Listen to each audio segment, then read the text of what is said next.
We are starting with surface tension 2, shape of the liquid meniscus. Some shapes of the liquid are concave, some shapes of the liquids are convex, some are plane. We are going to discuss that, what is happening. So consider a molecule near the surface of the solid. Are you getting it? Now the sphere of influence of this molecule will be here.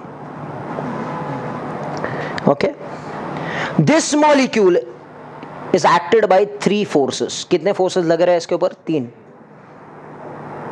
एक कौन सा? एक इसका wait जो नीचे की तरफ act करेगा. बोलो सही है? मगर the weight of the molecule is very negligible, बहुत कम होता है. दूसरा वाला इज द एडहेसिव फोर्स. अच्छा, एडहेसिव फोर्स किस में? सॉलिड के अंदर एक्ट करेगा. तो भाई ये तो सॉलिड है, ये वाला सॉलिड है. सो एडहेसिव फोर्स यहां पर जाएगा, Fa बार, इसको लिखते हैं W बार बिकॉज सब एक वेक्टर है. एंड कोहेसिव फोर्सेस कहां एक्ट करेंगे बेटा? कोहेसिव फोर्सेस लिक्विड के अंदर एक्ट करेंगे. अच्छा, हम देख सकते हैं कि लिक्विड के अंदर कौन सा स्फीयर ऑफ इन्फ्लुएंस मौजूद है? ये वाला. How much angle it is making बेटा? 90. तो the cohesive forces is the resultant of this. Can I say the cohesive forces will be acting at an angle of 45 degrees with respect to the surface? Because ये पूरा 90 है ना, तो resultant बीचों बीच रहेगा, that will be at 45 degrees. So the angle between cohesive forces and adhesive forces is 135. ये 90 और ये 45, तो angle between cohesive and adhesive कितना रहेगा बेटा? 135. सही है बहुत. ये एक general liquid की बात कर रहा हूं मैं. अब तक हमने डिस्कस नहीं किया है whether it is concave, whether it is convex, whether it is plane. अभी हम डिस्कस करते हैं इसके बाद में कॉन्केविटी ऑफ लिक्विड सरफेसेस. ध्यान देना बेटा इधर. Concavity of liquid surfaces. Best example of concavity of liquid surfaces is water and glass. Water को हम जब डालते हैं ग्लास के अंदर तो द लेवल बिकम्स कॉनकेव, मतलब पानी जो है वो ऊपर ऐसे चढ़ जाएगा and the level is called as concave. So we'll see how it happens and ऐसे क्यों होता है वो सब हम देखते हैं. Okay, please try to pay attention. Suppose this is the water layer. Molecule इधर है. ऐसे तो बहुत सारे मॉलिक्यूल्स हैं इधर. Second molecule, third molecule, fourth molecule, and the direction of surface tension is tangential. तो टेंजेंशियल ही है, वो ऐसे खींच रहा है. ओके, एक चेन जो गले में पहनते हैं हम लोग, कैसे एक कड़ी दूसरे कड़ी को ऐसे खींचती है, तो वैसे ये है. अच्छा, तो हम बात करते हैं भाई ये. Now you know in case of water and glass adhesive forces are greater than cohesive forces. पानी चिपकता है ना ग्लास से, तो वो चिपकना पसंद करेगा कि अपने साथ रहना पसंद करेगा? Obviously adhesive forces will be greater. तो एडहेसिव फोर्सेस का मैग्नीट्यूड ज्यादा है. ये वाला जो एडहेसिव फोर्स है उसका मैग्नीट्यूड ज्यादा है. द कोहेसिव फोर्सेस का magnitude is less and it is it is at 45 degrees. So this adhesive forces, this cohesive forces is less. बेटा जब दो फोर्सेस होते हैं तो दोनों का resultant is indicated by the parallelogram law. So who says that we complete the parallelogram? हो या हमने पैरेललोग्राम को कंप्लीट कर लिया दिस वे. कैन आई से the resultant is given by the diagonal passing through the same point. This is the resultant vector. बेटा सही है कि नहीं? ये रिजल्टेंट वेक्टर है. अच्छा, एक खास बात, ये जो लिक्विड लेयर है ना, it can not sustain the resultant. ये रिजल्टेंट को बर्दाश्त नहीं कर पाएगा. एनी इलास्टिक मेम्ब्रेन, सपोज एक रबर बैंड आपके सामने ऐसा रखा है, आपने उसको ऐसे खींचा तो रबर बैंड ऐसे हो जाएगा। वैसे ही दिस रिजल्टेंट फोर्स को ये जो मेम्ब्रेन है, it can not sustain. To achieve equilibrium, to achieve stable equilibrium, it will become perpendicular to the resultant. ये जो लेयर है, ये जो इलास्टिक मेम्ब्रेन है, बराबर है ना, लास्ट टाइम हमने आपको पढ़ाया था, दिस इज विच व्हाट बेटा, a membrane, and the layer, the direction of surface tension is what, tangential. This layer will try to become perpendicular to the resultant। मतलब अगर रिजल्टेंट इस तरफ है तो ये जो लेयर है वो परपेंडिकुलर बनने की कोशिश करेगा। मतलब ये ऐसे होने की कोशिश करेगा, ये जो लेयर है वो ऐसे होने की कोशिश करेगा बेटा। मतलब ये जो लिक्विड मॉलिक्यूल्स है सब इधर जाके चिपक जाएंगे। And once it becomes perpendicular to this resultant, equilibrium has achieved and the layer will become concave। This is how concavity of liquid surfaces is achieved। याद रखना है हमको एक पॉइंट कि the liquid cannot sustain the resultant। ये resultant को बर्दाश्त नहीं कर पा रहा है। And for equilibrium to be achieving, it has to become perpendicular to the resultant। Okay, it has to become what? Perpendicular to the resultant। So if the resultant is this way, the layer has to be this way। You are understanding what's happening? This is how concavity of liquid surfaces is achieved। Now I am doing some more mathematical expression to explain you all। Can I take this angle between the resultant and FA as alpha? हमको parallelogram law में पता है कि tan alpha, remember, was q sin theta upon p plus q cos theta, if you remember 11th standard stuff। So tan alpha was q मतलब दूसरा वाला, that is fc sin 135, because the angle between fa and fc is 135, upon p is fa plus fc cos 135। बेटा ये proof है ना, book के अंदर नहीं है, but it is there in the NCERT books. सो tan alpha is going to become fc sin 135 1/√2 fa and cos 135 minus 1/√2। बराबर है कि नहीं है बेटा? इससे बहुत क्लियरली आपको समझ आएगा कि ये एंगल जो होता है अक्यूट होता है, ऑब्ट्यूस होता है कि क्या होता है। ये याद रखना है हमको।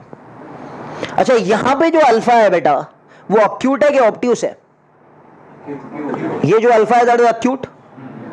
अक्यूट मतलब लेस देन 90, ये अक्यूट है। अच्छा, ये चीज अगर अक्यूट होना है तो denominator has to be less than 1, denominator has to be more than 1। मतलब this has to be greater than this, मतलब it has to be a non-zero number, no, obviously। So for alpha to be acute, ध्यान देना बेटा इधर, FA should be greater than FC by 2। बोलो, हमने क्या लिखा? हमने लिखा FA bar is greater than FC bar। हमने हवा में बात की। Actually FA should be greater than FC by 2। ये हमारा एनसीईआरटी कहता है। हम क्या कहते हैं? हमारा स्टेट सिलेबस क्या कहता है? FA bar is greater than FC बार। मतलब ये वेक्टर बड़ा है इससे, कितना बड़ा है कुछ पता नहीं है, बट रियली एनसीईआरटी वाले क्या बता रहे हैं कि FA is greater than FC by √2। तो क्या होगा? ओके, तो ये नंबर पॉजिटिव हो जाएगा। So this number, this alpha will become what? Acute. Are you understanding what's happening? This is how concavity of liquid surfaces is explained. सबको बात समझ आ रही है? अच्छा, आगे बढ़ते हैं। Next type of derivation which I will prove is convexity of liquid surfaces. ये फॉर्मूला हमको हमेशा याद रखना है। तो I will say that convexity of liquid surfaces, कौन बताएगा कॉन्वेक्सिटी और liquid surfaces? Example, mercury and glass. अच्छा, कौन बढ़ाता है? एडहेसिव फोर्सेस बड़े रहते हैं कि कोहेसिव फोर्सेस बड़े रहते हैं? कोहेसिव फोर्सेस बड़े रहेंगे। तो हमको जो वेक्टर बनाना है कोहेसिव का बड़ा बनाना है, and The layer will be here only. This is molecules, right, of mercury. बोलो कौन बड़ा है, जल्दी बता दो. कोएसिव बड़ा है, मतलब ये वेक्टर बड़ा रहेगा और ये वेक्टर बहुत छोटा बनाता हूं मैं.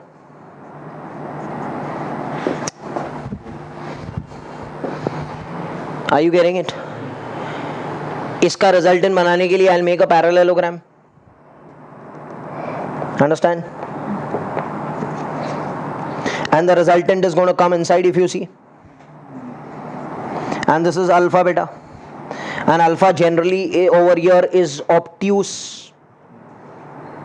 अरे बोलो ना. अच्छा, लिक्विड का लेयर जो है इस R को बर्दाश्त नहीं कर सकता है.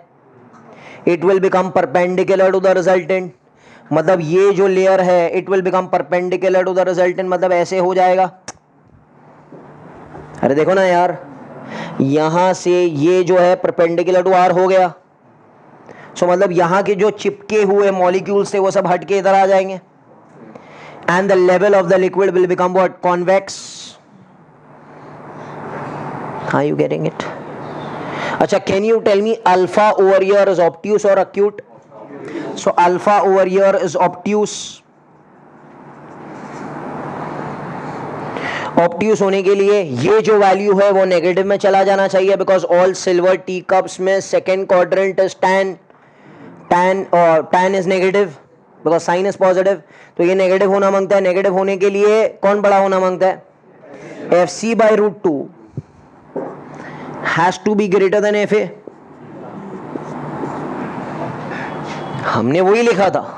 इसने क्या बताया? FC bar is greater then FA bar, but really magnitude wise ऐसे होगा. सबको समझ आ रही है बात? Magnitude wise FC/√2 should be greater than FA. तो ही level of the liquid will become convex. Are you understanding what's happening? हाँ, सबको समझ आ गई बात ये? तो the liquid cannot bear the resultant. It will become perpendicular to the resultant. Okay, sir? I think everything is becoming clear. Now third case, बात करते हैं हम लोग प्लेन सरफेस की. Plane surface. प्लेन सरफेस में कोई बता सकता है क्या होगा? Can you tell me? Plane surface में मतलब ना तो वो कॉन्वेक्स होगा ना तो कॉनकेव होगा. It is gonna remain wherever it is. या can anyone? No. Okay, they are adjusted in such a way. देखो यहां पर कौन सा फोर्स है? एडेसिव. यहां पर कौन सा फोर्स है? The cohesive and the adhesive is arranged in such a manner that the resultant comes downwards.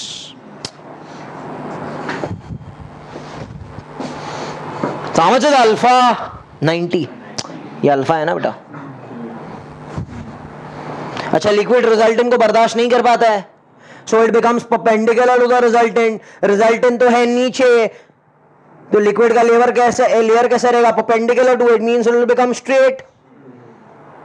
Resultant है नीचे, लिक्विड लेयर ना तो ऊपर चढ़ना है ना तो साइड पे हटना है. It will remain the same. In this case बेटा, how much is alpha? 90. How much is tan 90? Infinity. And if this has to be infinity, this has to be 0. 0 मतलब ये दोनों इक्वल होना चाहिए. Means if the alpha is 90,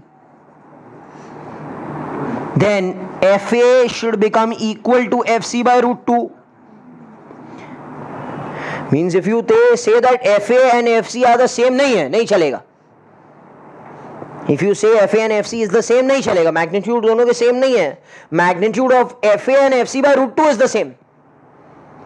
And obviously the directions are opposite to directions are अलग अलग to one another. ये तो perpendicular है, ये तो अंदर है लिक्विड के अंदर. This is plane surface. Plane surface मतलब क्या हो? Can you give me some example of this? It is water and silver. अगर आप एक चांदी के ग्लास में पानी पिएंगे तो ये रहेगा. Getting it? What's happening? So this is there. This is plane surface. Clear? तीनों कंडीशंस हमको मिले. अच्छा, लास्ट वाले बात करता हूं मैं डिस्टिल्ड वाटर की. सपोज डिस्टिल्ड वाटर है, pure water and pure glass. तो उसमें क्या होता है, उसमें क्या होता है बेटा, ये जो मॉलिक्यूल है इधर एडहेसिव फोर्सेस बहुत बड़े रहेंगे in such a way that they will only become the resultant. The liquid cannot bear the resultant. How it will try to become perpendicular to the resultant. तो ये जो लिक्विड है इधर इधर मॉलिक्यूल जैसे चिपकना शुरू कर देंगे. समझ में आ रही है बात आपको? ऐसे. This is pure water and glass.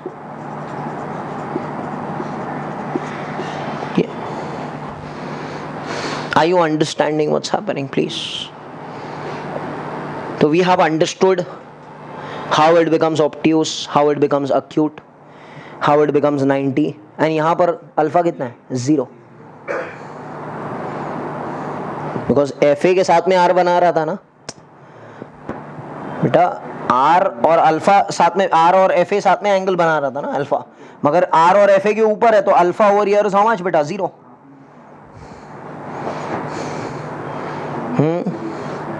Understand what's happening? So this is the case of pure water and glass. Did you understand how shape of the liquid meniscus has come?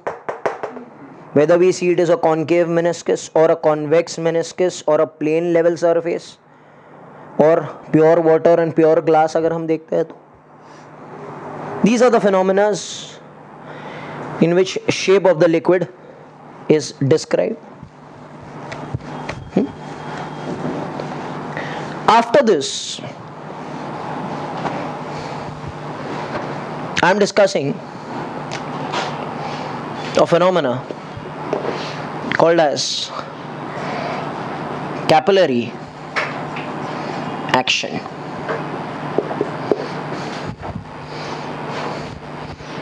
Suppose एक beaker हमने लिया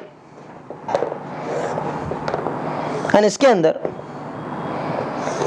I put water. Yes sir. And then I put a capillary tube. What is a capillary tube? A capillary tube is a tube which is having very thin radius. What will happen? The level of the water will rise inside the capillary tube by a certain height h.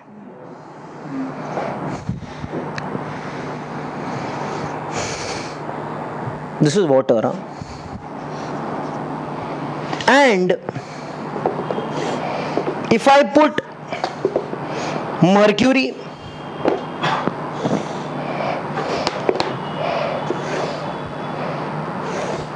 you know what will happen? This is mercury. The level of the liquid inside will be depressed by height h.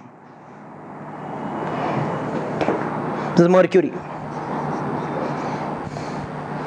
The phenomena in which liquid rises or falls in a capillary tube is called as capillary action. The phenomena in which liquid rises or falls in a capillary tube को क्या कहता है बेटा? Capillary action. The phenomena in which liquid rises or falls in a capillary tube को क्या कहते हैं? Capillary action. ऐसे ऐसे क्यों होता है और इसके रोज के एग्जाम्पल्स क्या है? First example, blotting paper. अगर आपने ब्लॉटिंग पेपर को इंक के ऊपर रखा तो वो इंक को सोक कर लेगा. So there, can I say there are thin capillary tubes inside which will soak up, which will make the ink rise in the capillary tube. दूसरा, आपका fountain pen. Okay, there's a nib which is there, which is cut. That acts as a capillary tube. Understand? Oil wick. जब आप दिया जलाते हैं तो दिया जलाते हैं तो you put oil. Okay, और वो कॉटन का जो वो विक रहता है उसको हम जब जलाएंगे तो उसमें तेल ऊपर चढ़ेगा ऐसे. That is capillary action. बराबर है. Towel, when wet hands are there and which I want to dry it with the towel. Towel will soak all the water. Scapulary action. In plants there are xylem and phloem capillary tubes, where if you give water to the roots, the water will rise to the branches and the whole part of the tree by capillary tubes. Farmer plow their field. Farmers पानी डालने से पहले they plow their field. Why? Because they want to break the capillary tubes which are present inside. Because क्या होगा, suppose मैंने पानी ऐसे ही ploughing के बिना डाल दिया तो पानी ऊपर चढ़ जाएगा और पानी को एवेपोरेशन हो जाएगा, सब पानी उड़ जाएगा. जर्मिनेशन, जो सीड को जर्मिनेशन के लिए पानी चाहिए वो पानी उसको मिलेगा नहीं. पानी कुछ दिनों तक अंदर रहना चाहिए ना. तो वो लोग क्या करते हैं, they plough the field to break the capillaries. उन्होंने एक बार प्लाउ किया, वो कैपिलरी ट्यूब तोड़ दिया, तो जितना पानी अंदर डालेंगे वो अंदर ही रहेगा कितने दिनों तक. And the seed will get the photosynthesis and this and that and everything to germinate. आपको पता रहेगा. तो इसके कारण they break the capillaries. So what is capillary action? The phenomena in which liquid rises और falls in a capillary tube is called as capillary action. अभी मैं बात करता हूं ऐसे क्यों होता है, लिक्विड राइज क्यों होता है, कैसे होता है, किसके कारण होता है, कौन उसको ऊपर लेके जाता है. ओके, हम देखते हैं how does liquid rise in a capillary tube. तो इधर ध्यान देंगे हम लोग. अच्छा, ऑलवेज रिमेंबर वन थिंग कि ये जो है ये ए है और ये बी है. ये कॉनकेव सरफेस है, कॉनकेव. नीचे से देखेंगे तो ये कॉन्वेक्स है, ऊपर से देखेंगे तो कॉनकेव है. बेटा नीचे से देखेंगे तो क्या रहेगा, convex. So can I say pressure at A is greater than pressure at B. Pressure on the concave side, जिस तरफ वो दबा हुआ है ना उसका प्रेशर ज्यादा रहेगा comparatively to convex side. Pressure at the concave side is greater than pressure of the convex side. You remember this thing. And second thing, A and B,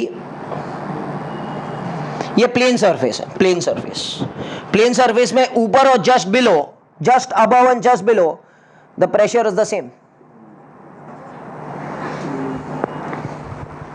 So pressure at concave is greater than pressure at convex, and for a level being straight, pressure at A and B has to be the same. Please pay attention over here. ध्यान देना सब लोग. अभी हम बात करते हैं liquid ऊपर क्यों चढ़ता है, क्यों चढ़ता है ऊपर. हम देखते हैं. सपोज ये अंदर पानी है बीकर में, ये हमने कैपिलरी ट्यूब बनाई. ध्यान देना, अब ये एकदम कॉम्प्लिकेटेड चीज है. Pay attention. ये क्या रहेगा, ये ऐसे मेनिस्कस बनता है ना. ये ए है, ये बी है, ये सी है, बेटा ये डी है. अब ये रूल आपको याद रखना है. अभी हम देखते हैं ए और बी को कंपेयर करेंगे इन दिस डायग्राम. कौन बड़ा कौन छोटा, ए बड़ा बी छोटा. So pressure at A is greater than pressure at B. ये rule concave is greater than convex. सही है ना बात. C and D same level straight, because सिर्फ यहां पर ही कॉनकेव है ना, यहां पे तो बीच में तो स्ट्रेट है. So pressure at C and D same, same flat surface. ये rule A and C, A and C, अरे both are in air. So इधर भी प्रेशर एटमॉस्फेरिक प्रेशर और इधर भी atmospheric pressure. You understanding what's happening. So can I say pressure at A and pressure at C is the same. ध्यान देना. Can I say A same, C same, D same. सुनो, A same, C same, D same. B बेचारा छोटा. अच्छा, but एक liquid का ये rule है. क्या रूल है बेटा? लिक्विड का ये रूल है कि लेवल अगर सेम होगा ना लिक्विड का, तो प्रेशर सेम होना मांगता है. Pressure at the same level has to be the same. Are D and B at the same level? अरे are they at the same height from the bottom और from the top? Yes. So इधर का pressure in a liquid and इधर का pressure in a liquid has to be the same. मगर same नहीं है, मतलब it is in unstable equilibrium.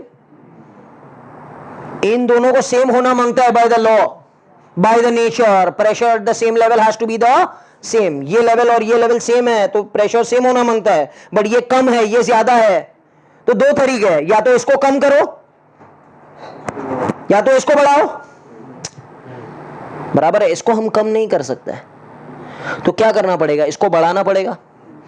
इसका प्रेशर हम बढ़ाएंगे कैसा? इसका प्रेशर हम ऐसे बढ़ाएंगे ताकि हम और लिक्विड ऊपर भर देंगे. जब ऊपर वजन बढ़ जाता है तो प्रेशर सर पे बढ़ता है ना. अभी मेरे सर पे कुछ नहीं है, अगर आप 4-5 ऐसे लगेज रख दो तो प्रेशर बढ़ जाएगा ना सर पर.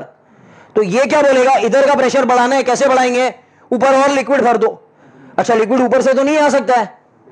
लिक्विड कहां से जाएगा? लिक्विड यहां से जाएगा अंदर. Understand what's happening?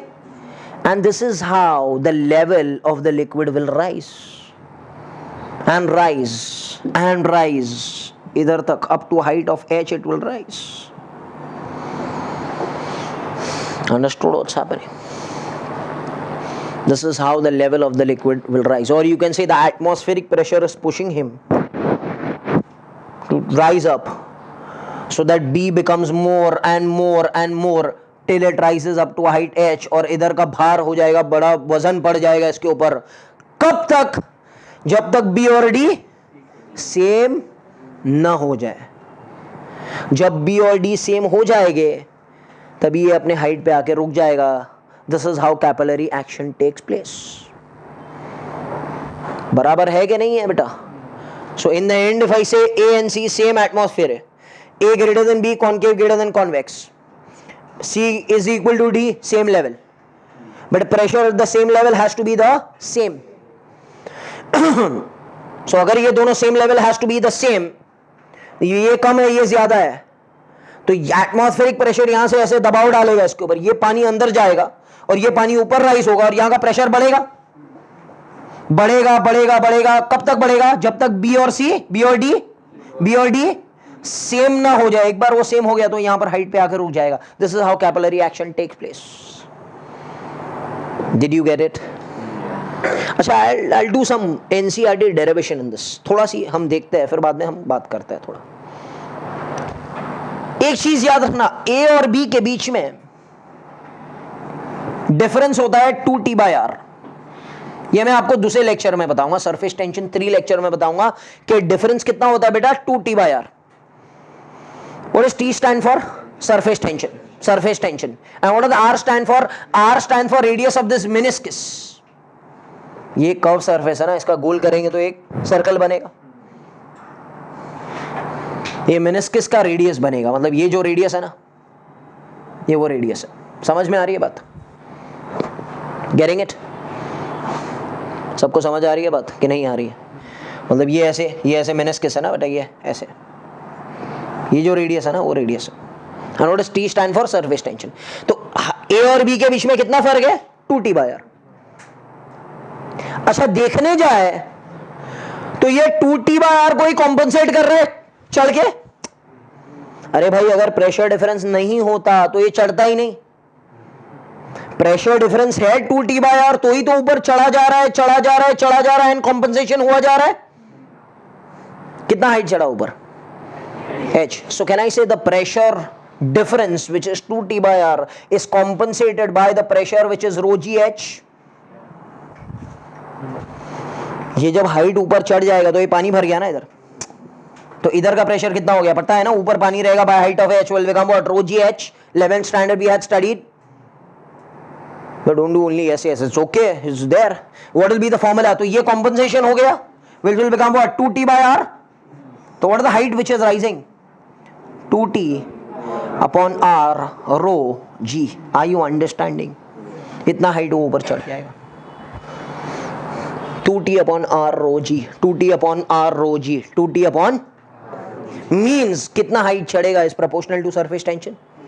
Greater is the surface tension of the liquid, greater is the height rising. Can I say it is inverse to radius of the meniscus?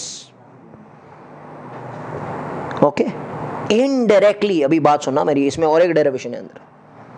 Can I say if this is r, अभी इधर थोड़ा बराबर से ध्यान देना, ये ऐसे है, ये ऐसे,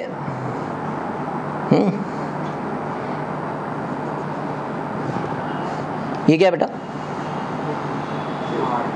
r, सही, ये भी r, ये क्या है? Radius of the tube. फर्क है बेटा, एक है रेडियस ऑफ द मेनिस्कस और एक है radius of the capillary tube. Both are not the same. बोलो. Can I take, so I can draw this triangle. This is r, this is r, and this will be r, and this is theta. What is cos theta? r by r. So what is r beta? r by cos theta. Can I substitute this? अच्छा, what is बड़ा r? Radius of the meniscus. And what is छोटा r? Radius of the tube. फर्क है. तो can I put this बड़ा r की जगह this formula? तो ये फॉर्मूला क्या हो जाएगा, जल्दी बताइए मुझे. 2t cos theta ऊपर जाएगा upon r rho g. Are you getting my point? This derivation is there in our books. इसका जिक्र ही नहीं है, इसके बारे में कुछ बोला ही नहीं है. एक्चुअल फॉर्मूला ये है. मेरा प्रूफ करने का मकसद क्या है कि आपको समझ आए कि कहां से आ रहा है भाई. इसके ऊपर बहुत सारे क्वेश्चंस सीईटी में पूछे जाते हैं. This chapter is very difficult to understand. आपने पढ़ लिया, याद कर लिया, मगहब कर लिया, वो बात अलग है. ये है इसका डेरिवेशन. मैं क्या कहना चाह रहा हूं कि height is proportional to surface tension. अच्छा, you know what is this theta? This theta is actually angle of contact. देखो एंगल ऑफ कांटेक्ट क्या होता है. देखो ये थीटा मैंने बनाया. अच्छा, याद है ये भी थीटा है, तुमने बताया था angle of contact. What is angle of contact? Angle between the solid surface and the tangent to the liquid surface. अच्छा ये बेटा ये थीटा, तो ये भी थीटा रहेगा ना. Angle between two lines is perpendicular to angle between the angle between two lines is theta. So angle between the perpendiculars is also theta. So अगर ये थीटा तो ये भी थीटा. ये एंगल ऑफ कांटेक्ट है. तो ये क्या है? ये सरफेस टेंशन है. ये क्या है बेटा? Angle of contact. ये क्या है? Radius of the tube. ये क्या है? Density of the liquid. ये क्या है? Acceleration due to gravity effective. बात समझ आ रही है कि नहीं? अभी इसके ऊपर बहुत सारे सीईटी के क्वेश्चन, नीट के क्वेश्चंस, पीएमटी के क्वेश्चंस बना सकते हैं हम लोग. Can I say height is proportional to tension, surface tension. तो जितना ज्यादा सरफेस टेंशन उतना ज्यादा राइज होगा. Height is inverse to g. मतलब अगर यही सेटअप को मैं चांद पर लेकर गया, मून पर, तो उधर जी इज g/6 ना. So height will become 6h. मतलब height will rise how many times? 6 times. अच्छा, एक क्वेश्चन बहुत अच्छा है इसमें. Tube of insufficient length. सुनो मेरी बात. सपोज पानी इधर तक राइज हो रहा था. सुनो ना, ये मैंने क्या किया, ट्यूब को निकाला, इतना काट दिया. पानी किधर तक राइज हो रहा था? इधर तक पहले. अभी मैंने ट्यूब को निकाला, इधर तक काट दिया, बाद में डाल दिया फिर से. क्या होगा? बोलो, जोर से बोलो. It will overflow. The answer is wrong. It will not overflow. The maximum people, 99% of the people will mark overflow. And the option is also there. वो overflow वाला option था. आपका कहना है कि एक फुहारे की तरह ऐसे, शावर की तरह ऐसे बाहर निकलेगा और बाहर आ जाएगा ऐसे, है फाउंटेन बनेगा ऐसे. ऐसे नहीं होगा. You know what will happen? It will rise up to this maximum height. अच्छा, you know H is inverse to R. H is, what does the H stand for? What does H stand for? What does R stand for? Meniscus. अच्छा, height छोटा बढ़ रहा है तो क्या करेगा मालूम है? अपना R को बढ़ा देगा. याद है Boyle's law, PV is a constant. P कम है तो V बढ़ेगा. तो हाइट कम है ना अभी, तो R बढ़ेगा. मतलब ये जो R छोटा था ना, ये लिक्विड अपना R को बड़ा कर देगा. मतलब ये जो मेनिस्कस का ऐसे था ना, ऐसे, वो मेनिस्कस ऐसे खुल जाएगा. So the layer of the liquid will try to become flat and flat and flat till h into r is a constant. समझ में आ रही है बात? अच्छा, हम अगर हमारे पोर्शन के मुताबिक करते हैं हिसाब से तो h into r है, और r radius of the tube थोड़ी बड़ा हो सकता है. ट्यूब के ना, tube is length this much, radius this much, tube बड़ा नहीं हो सकता. तो एक्चुअली दैट मींस ये r ऐसे ही है, टाइम पास वाला, ये r है, ये r है. Actually, it is the radius of the meniscus. Got it? What's happening? So if the height is short enough, then can the meniscus be right? It will try to become flat. Open up. Try to open up this way. It will try to become. ये flat surface का radius कितना होता है? Infinity. इसका circle बना सकता है तू? तो चलता रहेगा ना flat. Understand what's happening? This is the concept. Did you get this concept? So, how is that triangle possible? Which triangle? That one. Why not? Hypotenuse or side R same. minus x. It's not r in the side. It's r minus x. What will happen? So Nee, this is okay. This is something else. Okay, no problem with that. But this is satisfying, na? This is satisfying. This is something else. So yeah, it's no problem. ठीक है? Everyone has understood this concept? So we have learned both the formula, that is 2t upon r rho g and 2t cos theta upon r rho g. Now I'm going to prove 2t cos theta upon r rho g from our portion. ये समझ गया सबको? Pressure difference के कारण liquid ऊपर चढ़ता है. अभी हम देखते हैं हाइट का formula, that is 2t cos theta upon r rho g. Pay attention to me. Look over here. Height due to liquid column. What is the formula? पहले से ही फॉर्मूला हमको आता ही है. बोलो यार, कौन सा फॉर्मूला है? H is 2t cos theta upon r rho g, which could also be written as, जो हमने सिखाया है. ये आता है ना? अभी मैं प्रूफ करता हूं क्या होता है. Look at this.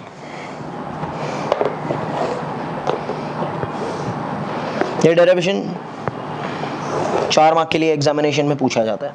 कैसे है? इधर ध्यान देना. ये पानी भरा हुआ है, इसमें कॉनकेव कैपिलरी ट्यूब है. ये थोड़ा कैपिलरी ट्यूब मोटा बनाता हूं so that you can understand.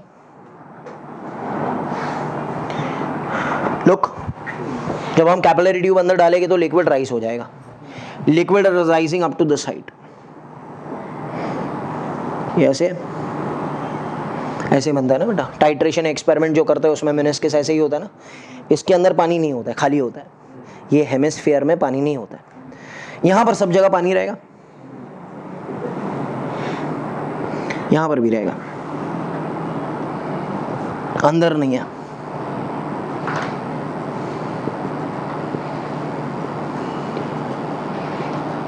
Okay sir?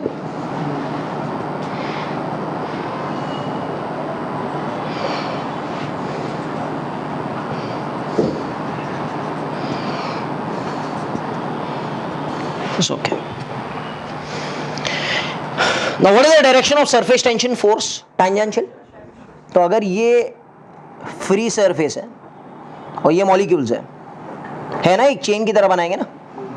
अरे गले में हम लोग चेन पहनते हैं, वैसे ही तो मॉलिक्यूल्स भी एक दूसरे को टेंजेंशियली खींचते हैं ना. तो what is the direction of surface tension बेटा? This way. Can I say this is my angle of contact? बराबर दिख रहा है? वैसे ही this is also surface tension and this is my angle of contact. बोलो. अच्छा, the whole molecules which are there, they are stuck to the solid, stuck to the glass surface ना.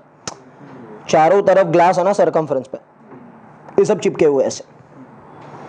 तो if they are pulling the molecules tangentially, then glass will also fall, because for every action there will be an equal and opposite reaction. So the reaction will be exerted by the glass surface and equal and opposite. मतलब अगर ये T है तो इसका भी magnitude कितना रहेगा T, और ये थीटा रहेगा ना. देखो ना, वर्टिकली ऑपोजिट हुआ ना. और ये भी टी है तो ये भी टी रहेगा और ये थीटा रहेगा। सही है ना बेटा? देख लो, ये समझ में आ गया? कहना है resolve this T into two components बेटा। One will be T cos theta and this will become T sine theta. Similarly यहां पर भी आएगा टी कॉस थीटा एंड यहां पर भी आएगा T sine theta. Can I look at diametrically opposite points? T sine theta will cancel T sine theta and T cos theta will add up T cos theta. But T cos theta diametrically हर point पर रहेगा। मतलब क्या? अगर ये circumference है तो T cos theta इधर भी है, इधर भी है, इधर भी है, इधर भी है, इधर भी है, सब जगह पर है ना, और सबका टी साइन थीटा ने एक दूसरे को उड़ा दिया। So this is T cos theta which is taking the liquid up. तुम लोग सोचते रहेंगे ना लिक्विड ऊपर कैसे गया sir? T cos theta component ऊपर लेके जाता है उसको। अच्छा, ये फॉर्मूला हमने पता है हमको कि T is equal to F by L, force पर unit length of an imaginary line drawn on the free surface of the liquid. But T की जगह T नहीं है, T की जगह T cos थीटा है, F का F है, and L the length in contact over here is 2 pi r ना, बट दिस इज r ना। Can I say this is the radius of the tube? 2 pi r। Meniscus नहीं है, meniscus की बात नहीं कर रहा हूं इधर मैं। So can I say this force which is upward force will become T cos theta into 2 pi r, where it is acting upward. This upward force T cos theta into 2 pi r is taking the liquid up till infinity? No, till it achieves equilibrium. जब तक ऊपर का force and नीचे का force balance नहीं हो जाता है, जब तक वो ऊपर जाता रहेगा, नेट फोर्स एक बार जीरो हो गया तभी जाके वो रुक जाएगा। अच्छा, वो नीचे वाला force mg, so what is the downward force man? mg। मास को लिख सकते हैं बेटा density into volume. What is volume? Can I say this is a cylinder? अगर यहां से यहां तक हम देखें और यहां तक हम लोग हाइट नापे तो पाई r स्क्वायर h बनेगा, we r will be the radius of the tube. तो डेंसिटी वॉल्यूम की जगह बनेगा pi r square h into g, and this is downward force. Okay, at equilibrium condition f up is equal to f down, means t cos theta into 2 pi r will become rho pi r square h g। तो क्या हो गया भाई? पाई और pi cancel हो गया, are और are उड़ गया, तो एच क्या हो गया जल्दी बता दो मुझे? 2t cos theta upon r rho g. Prove whatever I said over there. Understand what's happening? So this is how it is proved, and this generally comes in your examination as a proof for 4 marks. But this is an incomplete proof. इसमें कोई correction भी है।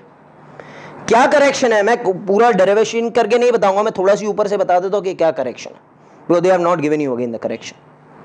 देखो, पानी जो है ये cylinder है, लिक्विड जो राइज होता है वो इधर तक, हमने हाइट यहां से यहां तक लिया,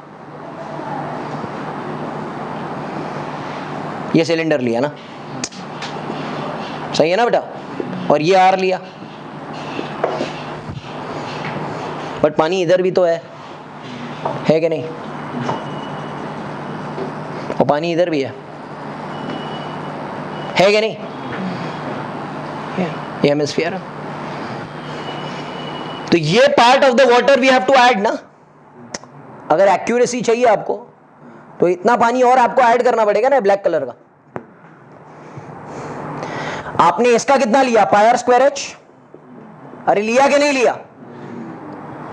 इतना हिस्सा आपको ऐड करना पड़ेगा। अच्छा, इतना हिस्सा आप ऐड कैसे करेंगे वॉल्यूम से? इधर मेरी बात सुन लो। Can I write this as ये पूरा हिस्सा,